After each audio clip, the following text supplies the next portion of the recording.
විටක ආදරණීය පෙම්වතියකි. තවත් විටක ආදරණීය අම්මා කෙනෙකි. තොටිල්ල පදවන දෑත ලොව රජ කරවයි. ඒ ඔබත් මාත් ආදරණීය කාන්තාව ගැන සිතන හැටි. සමස්තයක් ලෙස ගත්තහම මේ කාන්තාව ගෘහණිය අපි මේ සාහිත්‍ය විෂයේ කතරම් අපූර්ව චරිත මවන්නේක්ද. ඉතින් ඇය ගැන ලියවුණු කවි, ඇය ගැන ලියවුණු ගී අපි මේ සාහිත්‍යයේ කොතරම් මැද්ද. ජපුර ටෙම්බරස් අපිත් මේ සූදානම ඒ ආදරණීය කාන්තාව ගැන නිවිහි වූ ඒ නිර්මාණයන් සමගින් ඔබ සමග රස විඳින්නටයි. ඉතින් එහෙමනම් මේ සුන්දර වූ සැදෑවට සපමිනි ඔබ සැමටම සුබම වූ සුන්දර සැදෑවක් කියලා ප්‍රාර්ථනා කරනවා. ඉතින් ජපුර ටෙම්බරස් අපිට දීර්ඝතම ඉතිහාසයක් නැමැති වුණත් ජපුර ටෙම්බරස් මේ වෙනකොට බොහෝ තැන්හි කතා බහට ලක්වන සංවිධානයක්. ඇත්තෙම කිව්වොතින් මෙයයි අපේ ප්‍රථම එළිදැක්ම. එසේනම් අපි මේ සොඳුරු සැදෑවේ පූර්විකාව ගෙනෙන්නට මගේ මේ ගෞරවාන්විත ඇරයුම ජපුර ටෙම්බරස් සංවිධානයේ කළු මුල් පුරුක කරු සභාපතිත්වය ගානේෂන් සහෝදරයා ඔබටයි මේ ආරාධනය. අවසරයි. ලෝකයේ ලස්සන වෙන්නේ ඉර එළියෙන් සහ අම්මගේ කිරිවලින්. මැක්සිම් ගෝර්කි අම්මට එහෙමත් නැත්නම් කාන්තාවට දුන්නේ එවන් වටිනාකමක්. අතීතයේ කාන්තාවට ඒ තරම් වටිනාකමක් ලබා දෙද්දී වර්තමානයේත් කාන්තාවට ඒ තරම්ම වටිනාකමක් ලබා දෙනවද ලබා දීලා තියෙනවද කියලා මම ඔබෙන් ඇහුවොත් ඔබ මට මොන වගේ පිළිතුරක් ලබා දෙයිද? ඔව්. ඔබට වගේම මටත් මේ ප්‍රශ්නේදී තියෙන්නේ ප්‍රශ්නාර්ථයක්ම විතරයි. මේ ප්‍රශ්නය පිළිබඳ බොහෝ දෙනා විවිධ අදහස් විවිධ මතවාද පළ කරනවා.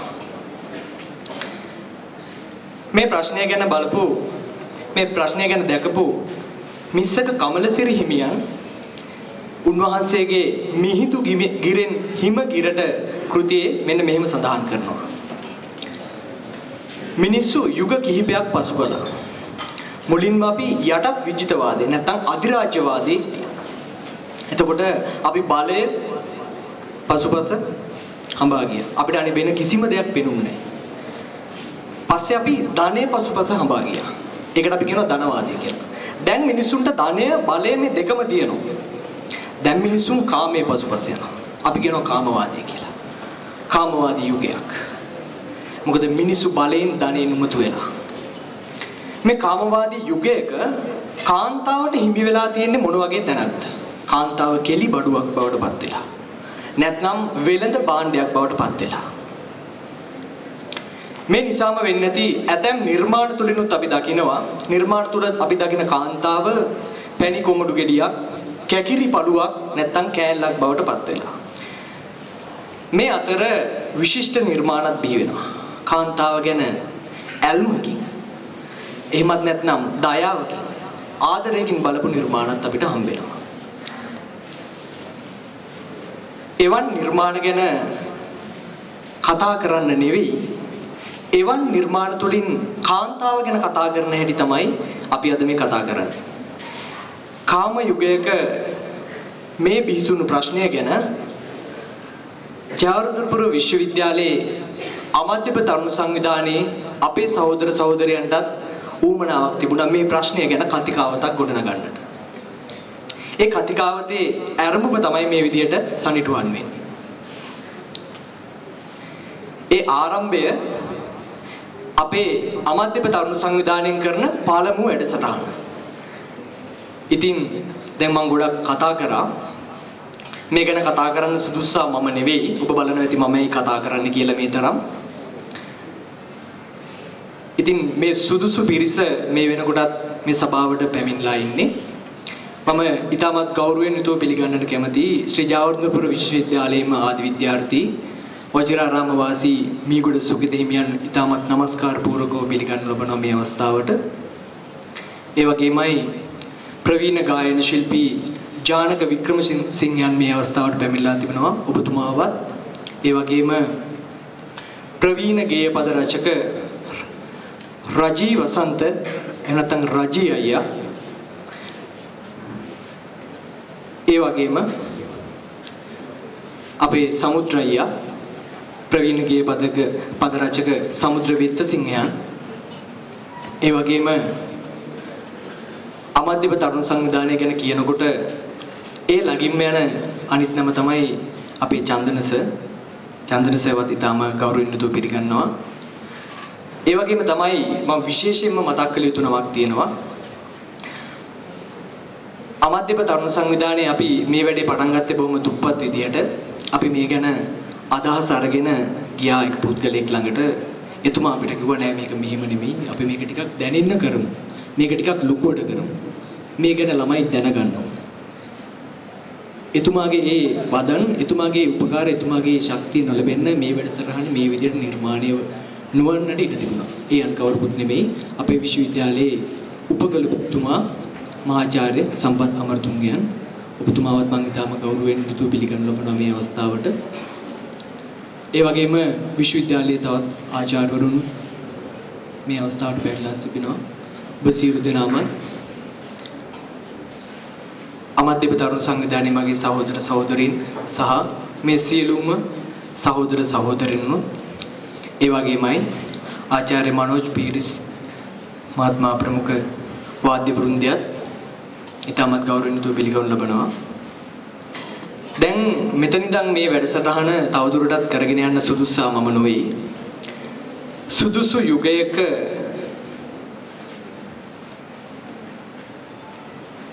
දැන් මම සුදුසු යුගයක කිව්වහම මට හිතුනේ සුවකේ කියලා. සුදුසු යුගයක් නෙමෙයි, නුසුදුසු යුගයක සුදුසු මාතෘකාවක් ගැන කතා කරන්නට සුදුසුම පිරිස මේ වේදිකාවට ඇවිල්ලා තියෙන මොහොතේ මේ වැඩසටහන සුදුසු පුද්ගලයෙක්ට මම බාර දිය යුතුයි. එම නිසා මම ඉතාමත් ගෞරවයෙන් යුතුව ආරාධනා කර සිටිනවා මේ වැඩසටහන මෙතෙන් සිට මෙහෙවන්නට සමස්ත ලංකා අමාත්‍යව තරුණ සංවිධානයේ උපසභාපතිතුමා අමිල ලොකුමාන්නගේ ජ්‍යෙෂ්ඨ සහෘදයාට සුදුසුකම් නුසුදුසුකම් ගොඩක් දේවල් ගැන කතා වෙනවට ඇහුණා. කෙසේ වෙතත් නුසුදුසු යුගයක හෝ සුදුසු යුගයක හෝ දැනෙන දෙයක් ගැන කතා කරන්නට තමයි අපි අද මේ සංගාව වෙන් කරගෙන තිබෙන්නේ. ගීතයෙන් නිරූපිත කාන්තාව පිළිබඳව අද අපි යම්කිසි විග්‍රහයක් රස විඳීමක් කරන්නට බලාපොරොත්තු වෙනවා. ඒ නිසා දැන් සුදුසුකම් ගැන කතා කරපු නිසා සුදුසු කිහිප දෙනෙක්ව මේ පිළිබඳ සාකච්ඡාවට මේ ස්ථානයට කැඳවන්නට අපි කල්පනා කළා. ඒ නිසා අද මේ වැඩසටහනට අපගේ ගෞරවනීය ආරාධනීය පිළි අරගෙන මේ ස්ථානයට සැපැමිණි මේ අය මම සූදානම් මේ අපේ රසවින්දන වේදිකාවට කැඳවාගෙන එන්නට. උන්වහන්සේ අපේ විශ්වවිද්‍යාලයේ අපේ විද්‍යෝදය සරසවියේම ආදි විද්‍යාර්ථියෙක් බම්බලපිටිය වජිරාරාමයේ උන්වහන්සේ වැඩ වාසය කරන්නේ. විශේෂයෙන්ම මේ සාහිත්‍ය විෂයේ උන්වහන්සේ බොහෝ රුචිකත්වයක් දක්වනවා. මට මතක් වෙනවා උන්වහන්සේ ලියූ කවියක්. ඒ කවිය ගැන ඉදිරියේදී කතා කරන්නම්. මේකට සුඛිත අපේ හාමුදුරන්ට ඉතාමත් ගෞරවයෙන් ආරාධනා කරනවා වේදිකාවට සැපැමිණෙන්නට කියලා. ඒ වගේම අද අපේ ගෞරවනීය ආරාධනීය පිළිඅරගෙන මේ ස්ථානට පැමිණියා ප්‍රවීණ ගායන ශිල්පී ජානක වික්‍රමසිංහයන්. ජානක වික්‍රමසිංහයන්ගේ අදහසත් අද මේ රාත්‍රියේ අපි එකතු කරගන්න බලාපොරොත්තු වෙනවා. ඔබතුමාටත් අපි තාමත් ගෞරවයෙන් ආරාධනා කරනවා වේදිකාවට. ඒ වගේම ප්‍රවීණ ගේය පද රචකයෙක්, ඒ වගේම මාධ්‍යවේදියෙකු විදිහට අපි කවුරුත් හඳුනා ගන්න. අපේ සංවිධානයේ භාණ්ඩාගාරිකතුමන් සමුද්‍ර වෙත්තසිංහයන්ටත් අපි තාමත් ගෞරවයෙන් ආරාධනා කරනවා වේදිකාවට. නූතන පරපුරේ ගේය පද රචකයන් අතරේ ඔහුගේ නමත් ඉහළින්ම කියවෙනවා. ඔහුගේ ගේය පද රචනා ගැන අපි කතා කරන්න බලාපොරොත්තු වෙනවා. ඒ නිසා රචී වසන්ත වෙල්ගම සොයුරාටත් ඉතාමත් ආදරයෙන් ඇරියුම් කරනවා.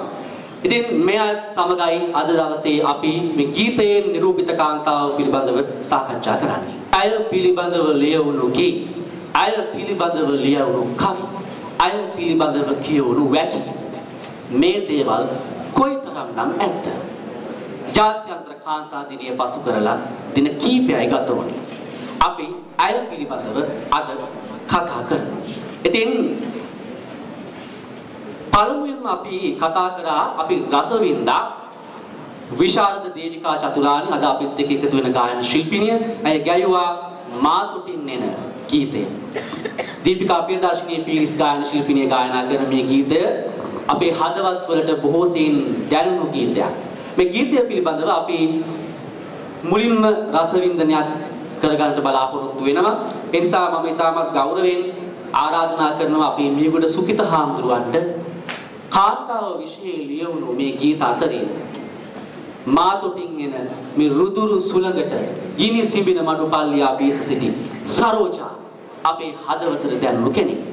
සරෝජා ගැන ඔබ වහන්සේගේ විවරණය අපි පළමුවෙන්ම බලාපොරොත්තු වෙනවා. අවසරයි හාමුදුරුවනි. ගෞරවනීය මහා සංඝරත්නයන් අවසරයි. උපකුලපතිතුමන් ප්‍රධාන මෙහි සිටින සියලු විද්වත් සහෘදයි.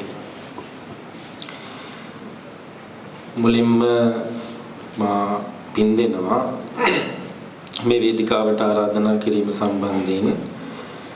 හේතුව සමුද්‍රයත් සින්දු ලියන කෙනෙක්, රජයත් සින්දු ලියන කෙනෙක්, ජානක මහත්මයා ගීත ගායනා කරන කෙනෙක්. මා දන්නේ නැහැ මට ආරාධනා කරපු සුදුසුකම මොකක්ද කියලා. නමුත් ආරාධනා කළා තියෙනවා. ඒ ගැන පින් දෙනවා. රත්නශ්‍රී විජේසිංහන් වර එක ලියනවා යුද්ධයක පළවෙනි වෙඩියුණ්ඩියෙන් මැරෙන්නේ ආදරය සහ මනුෂ්‍යත්වය කියලා. රත්නශ්‍රී ලියන මේ පේලි දෙක ඇතුලේ ලොකු කතාවක් තියෙනවා කියලා අපිට හිතෙනවා. මොකද අපි හැමදෙනාම අවුරුදු 30ක විතර යුද්ධයකට මුහුණ දීලා ඉන්නේ. දැන් යුද්ධය ඉවර වෙලා තියෙනවා. යුද්ධෙදී මොකද වුනේ කියන එකේ අපිට හිතන්න වෙනවා. අපි උතුරයි දකුණයි දෙකොල්ලම බරපතල බියකින් සලිත වෙලා තිබුණා. මම මේ කතා කරන්නේ යුද්ධයේ දේශපාලන පැත්ත නෙමෙයි. මම මේ කතා කරන්නේ මේ අවුරුදු 30ක් තිස්සේ තිබිච්ච අරගලේ මානව දයාව, මනුෂ්‍යත්වය, ආදරය, සෙනෙහස ගැන. මට මතකයි දවසක් අපි ඉස්කෝලේ 8 වසරේ විතර ඉන්න කාලේ ඇස්වාට්ටුවේ බෝම්බයක් පිපුණා. ඒ ඇස්වාට්ටුවේ බෝම්බේ පිපෙන්න ටික වෙලාවකට කලින් මගේ පුටුව ළඟ හිටපු පුටුවේ හිටපු යාළුවා අපි දෙන්න එකට බත් එක බෙදාගෙන කෑවා. මම එකපාරටම බෝම්බේ පිපුරුණාට පස්සේ අඬන්න පටන් ගත්තා. බැලුවහම තාත්තා ඉන්ටර්වල් එකට කලින් බත් එක දීලා අපි දෙන්නට කන්න බෙදාගෙන ඇවිදගෙන යන්නේ ඇස්වාට්ටුව ළඟින්. ඉතින් ඇස්වාට්ටුව ළඟ පිපිරිච්ච බෝම්බේ දුම් පාරවල් උඩට යනවා අපිට පේනවා අපේ පන්තියේ දැලෙන්. මේ දැල දිහා බල බල මේ මිත්‍රය අඬනවා. සමහර විට තාත්තා ජීවිතුන් අතර නැද්ද කියලා හිතලා. ඒ දකුණේ අපිට වෙච්ච දේවල් උදේ ඊට වඩා ගොඩාක් දේවල් සිද්ධ වෙන්නේ නැති. ඔබට ඉස්සරහට අහන්න ලැබේ මලකෙදුවේ නුඹ කියලා. එතකොට මේ මල් වෙච්ච දරුවෝ කැලෑවලට සින්න වෙලා ගියා. මේ දරුවන්ගේ ජීවිතවල දෙවෙන්ත අරගලයක් තිබුණා ජීවත් වෙන්න. ඒගොල්ලන්ගේ මල් වයස ඇතුලේ තිබුණේ බඩගින්න ජය ගන්න. ඒගොල්ලන්ගේ ඇස්වල තිබුණේ අනාගතය ගැන බලාපොරොත්තු වෙනකොට කඳුළු. දහස් සංඛ්‍යාත මල් වලට අම්මලා නැතුව ගියා. දහස් සංඛ්‍යාත මල් වලට තාත්තලා නැතුව ගියා. දහස් සංඛ්‍යාත මල් වලට සහෝදර සහෝදරයෝ නැතුව ගියා. බරපතල ව්‍යසනයක් සිද්ධ වුණා. දැන් මේ සියල්ල අවසానයි. පශ්චාත් යුද සමයකට අපි ඇවිල්ලා ඉන්නවා. දැන් මොකද වෙන්නේ? අපි උතුරට ලොකු දේවල් සිද්ධ කළා. දුම්රිය මාර්ග තැනුවා. මහා මාර්ග තැනුවා.